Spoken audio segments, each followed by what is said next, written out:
Alright, I already shot an introductory video and it sucked. I had the camera facing to me and all I got was my cell phone. But welcome to Empty Pan Prospecting. That's me, Randall, here to show you an empty pan. Now, most people laugh at this for a test pan, but I know that right beside this big rock here, which actually broke my shovel last year, there's some good gold. And bigger gold, bigger flakes. Not as plentiful as I found on the other side of that gravel bar right there. Now, most of you are looking and you're like, wait a minute, you're on the opposite side of the river. This is where the heavies fall out. This is where you find your shotgun pellets. And when you look at this pan, you'll see how much black sand and garnets and whatnots all floating in it with two little specks of gold, piece of buckshot. So, got the old spud bar here in case I need to move some monsters. But the reason I'm starting this channel is that I am about to embark on one of the greatest adventures of my life. And that is going to be a 2-week prospecting trip that covers 4 states.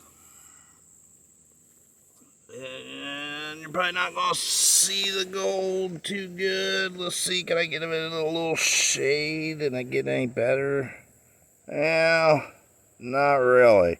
So, let me back out.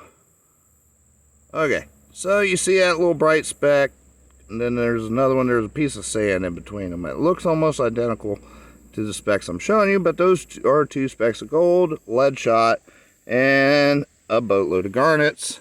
And then, well, as you can see, how much black sand and garnets are coming out of this hole.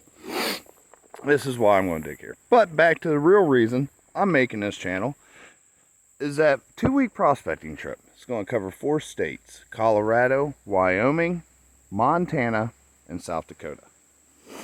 And I live here in Ohio. And that's the sluice box set up down there next to the chair. And it was a year in the making to go on this trip.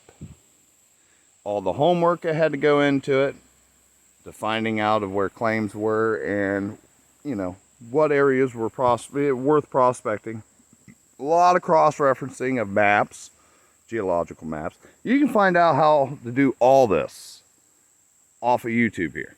And one of the most informative gentlemen on here is Chris Ralph.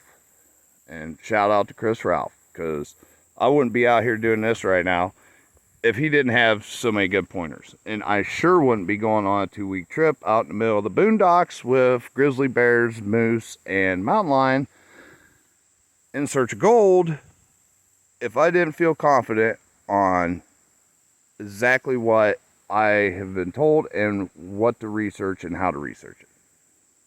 So, there's the lousy test pan. That's where I'm going to be digging. This is where I kind of dug last year, not a whole lot. I didn't get down to the clay layer.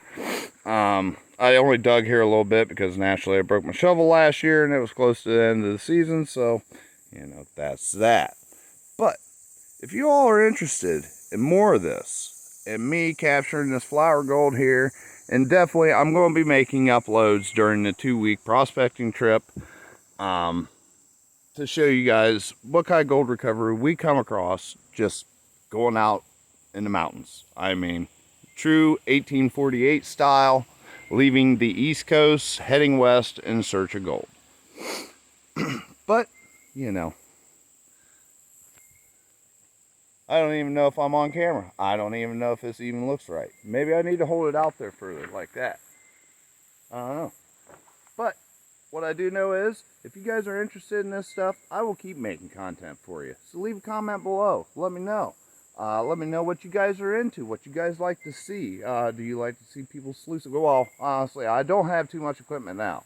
I just have a sluice box, pan, you know, basic stuff. But what are you guys really interested in? The cleanups, you know, the whole process of me sitting out here sweating, shoveling river mud into, you know, buckets. You know, and that's part of my gear right there. That is actually an aquatic plant pot from Home Depot, along with the bucket. But that is perfect for this flower gold here in Ohio. It's awesome. It just eliminates all your big stuff that is usually none too good, which actually in this very river, right up on that gravel bank I showed you a little bit ago, I pulled out a chunk of amethyst about like that, and about as purple as you can get it. I gave it to my wife, so maybe if video editing goes good, I can show you a bit of the cleanup later, and I can show you that amethyst. If not, maybe I'll make it video number 2, introduction video number 2, maybe. But I'm going to quit yapping. I'm going to get to sweating. So, you all have a good one. Welcome to the Empty Pan Prospector.